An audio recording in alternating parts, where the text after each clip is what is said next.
तूफान है, एक ऐसी आंधी है जिस आंधी के बीच में परमेश्वर बात कर रहा है। किसके साथ? किसके साथ? पौलुस के साथ। किसके साथ बात कर रहा है? एक ऐसी आंधी, ये सब तूफान है। ये तीसरा सफर है पौलुस का रोम पे। रोम में उसको पहुंचना है। उसने दुहाई दी थी, मुझे किसके पास, मेरा केस किसके पास लिया जाए? कैसर के पास। तो रोम में जा रहा है, और रोम में जब जा रहा है उसके साथ बहुत सारे सिपाही भेजे जा रहे हैं। तो रास्ते में जहाज के अंदर क्या आ जाता है? आंधी आ जाती है। ऐसी आंधी आ जाती है, लिखा गया है थोड़ी देर में जमीन की ओर से एक बड़ी आंधी उठी जो यूरकुलीन कहलाती है। ऐसी आंधी जिसने जहाज को हिलाकर रख दिया। हालेलुया। ऐसी आंधी जिसने जहाज को हिला दिया। जब पौलुस प्रेरित को बांध के सैनिकों के साथ रोम में भेजा जा रहा था, जिस जहाज के अंदर भेजा जा रहा था, और जब जा रहा था तो जहाज के अंदर क्या हो गया? आंधी आ गई। और जबकि उसने उससे पहले कहा था, हे सज्जनों, मुझे ऐसा जान पड़ता है कि इस यात्रा में विपत्ति और बहुत हानि न केवल माल और जहाज की वरन हमारे प्राणों की भी होने वाली है। जबकि पौलुस प्रेरित ने वहां के सूबेदार को कहा था, परंतु सूबेदार ने पौलुस की बातों को नहीं माना। उसने पायलट की बातों को ज्यादा महत्व दिया और वो चल पड़े। और जब चल पड़े तो उसके क्या हुआ? पायलट ने तो जरूर वो देखा होगा सब कुछ कि आंधी नहीं आएगी, सब कुछ उसने अनुमान लगाया होगा एनवायरमेंट का कि यहाँ पे जब जाएंगे तो हम पहुंचेंगे तो कुछ नहीं होगा, तूफान नहीं आएगा। लेकिन जब पौलुस का तो जो था अनुमान उस पायलट से भी ज्यादा था, क्योंकि पौलुस के साथ कौन बात कर रहा था? यीशु मसीह बात कर रहा था। यीशु मसीह से उसने पहले बता दिया था जब तू यहाँ से चलेगा तो क्या क्या हाल होगा। जब आंधी आई, ऐसी आंधी आई कि जहाज हिलने लगा। लिखा गया है कि आंधी जहाज पर लगी तो उसके सामने जहाज ठहर न सका, और हमने उसे बहने दिया और उसके साथ हम भी बहते चले गए।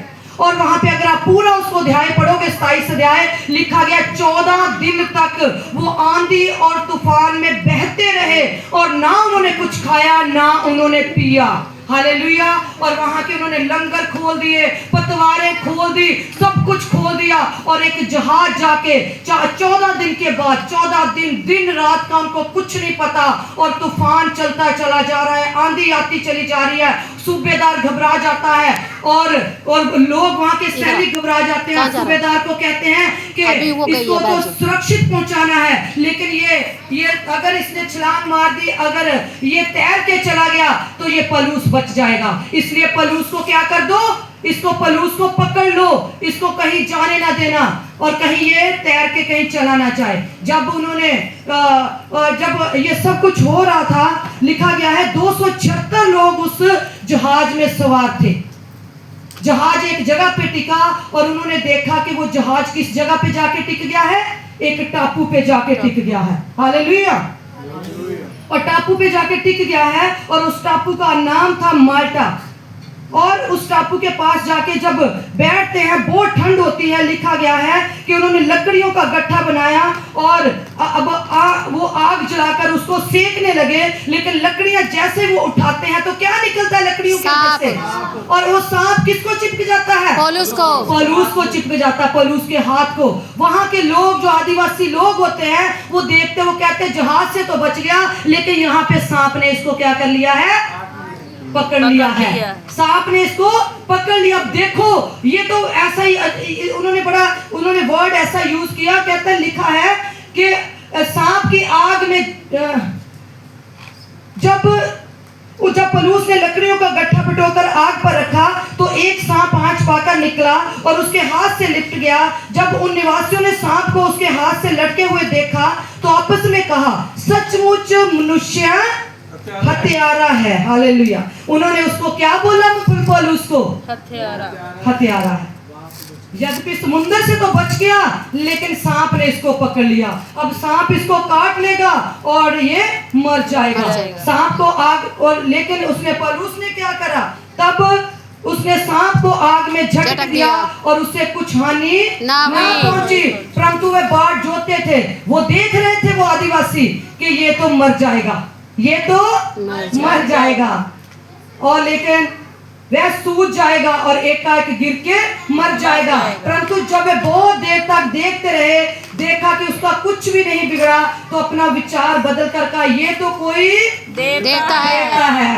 लोग एक ही मिनट में पलट जाते हैं, एक ही मिनट में उनकी क्या उनकी मनोवृत्ति हो जाती है, कुछ भी बोल सकते हैं। थोड़ी देर पहले तो ये कह रहे थे हत्यारा है, लेकिन जब परमेश्वर ने काम कर दिया तो कहते ये देवता है। हालेलुया। थोड़ी देर पे क्या पहले कह रहे थे ये हत्यारा है, और तो उसी पलूस को उसी एक पल के बाद क्या कह रहे हैं, ये क्या है, देवता है। हालेलुया।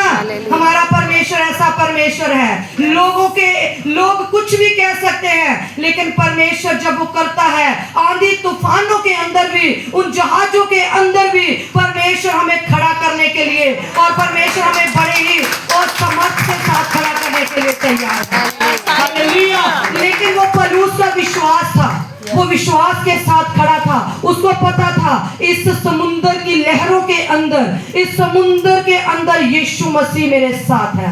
हालेलुया। वो पलूस थी इसी यात्रा पे, तो उसको पता था मरना मेरे लिए मसीह और जीना भी मेरे लिए लाभ है। हालेलुया। उसको पता था इस यात्रा के अंदर, उसको पता था मैं जरूर पहुंचूंगा और लोग भी मेरे साथ बचाए जाएंगे। हालेलुया। Thank you Jesus. और मैं आज आपको बताना चाहती हूँ, हमारे पास एक अविश्वास का जो दरवाजा है, आज हमें उसको क्या करना है, बंद करना। वो दरवाजा जो अविश्वास का बंद दरवाजा आपके पास पड़ा है, उसको विश्वास के दरवाजे के रूप में खोलना। हालेलुया। विश्वासी दरवाजा। और विश्वास कैसा होना चाहिए, सूबेदार जैसा। विश्वास कैसा होना चाहिए, लहू बहने वाली स्त्री के जैसा। विश्वास कैसा होना चाहिए, कनानी जाति की स्त्री के जैसा। चाहे उसने अपने आप को, उसको गाली भी निकाली यीशु मसीह ने, लेकिन फिर भी वो हिली नहीं। हमारा विश्वास ऐसा होना चाहिए। हालेलुया। जब हम अविश्वासी होते हैं, और मैं आपको बताना चाहती हूँ, विश्वास आता कहां से है। विश्वास आएगा कहां से, वो पौड़ियों से आएगा, यहां से आएगा। विश्वास कहां से आएगा, बाइबल पढ़ने से, वचन पढ़ने से। लिखा गया है, रोमियो की पत्री में लिखा है, विश्वास सुनने से और सुनना मसीह के वचन से। विश्वास सुनने से, सुनना क्या है, कहानियां, कथा कहानियां। सुनना क्या है, मसीह का वचन। चुगलियां, सुनना क्या है, वचन। जब भी कोई चुगली करने लगे, यीशु मसीह की बात शुरू कर दो। जब भी कोई बात करनी शुरू करे, उसने मेरे साथ ऐसा किया, यीशु मसीह की बात शुरू कर दो। क्यों? क्योंकि विश्वास सुनने से, उसकी बात से विश्वास सुनने से, और सुनना मसीह के वचन से। हालेलुया। हालेलुया। हालेलुया। उस औरत का विश्वास देखो। आज मुझे और आपको उस विश्वास के तह में तक जाना है। परमेश्वर इन 2 दिनों में परमेश्वर ने मेरे साथ ये बात करी। हालेलुया। हालेलुया। कि मुझे ऐसा विश्वासी बनना है, जो हालात परिस्थितियां हैं नहीं है, उनको ऐसे बोलना है कि वो हैं। हालेलुया। विश्वास क्या है, 11वें अध्याय में लिखा है इब्रानियों में, जहां लिखा विश्वास की उदाहरणें दी गई, वहां क्या लिखा हुआ है, पहले ही आयत में, विश्वास क्या, अनदेखी चीजों का प्रमाण। जो हमने चीजें देखी भी नहीं है, उनको बोलना है। हालेलुया।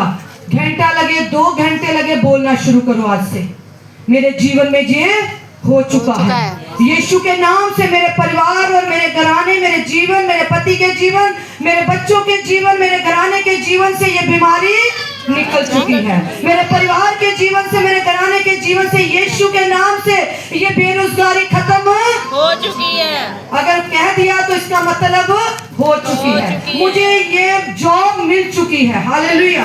यीशु के नाम से ये हो चुका है। और मैं आपको ये बताना चाहती हूँ, अगर आपके दरवाजे बंद हो गए ना, अगर कोई चीज कहीं से रास्ते बंद हो गए, अगर परमेश्वर ने आपको कहीं से ले आया, या कहीं से आपको जवाब मिल चुका है, परमेश्वर आपके लिए नया रास्ता बना रहा है। और जो नया रास्ता है, वो उस पुराने रास्ते से कहीं अधिक अच्छा है।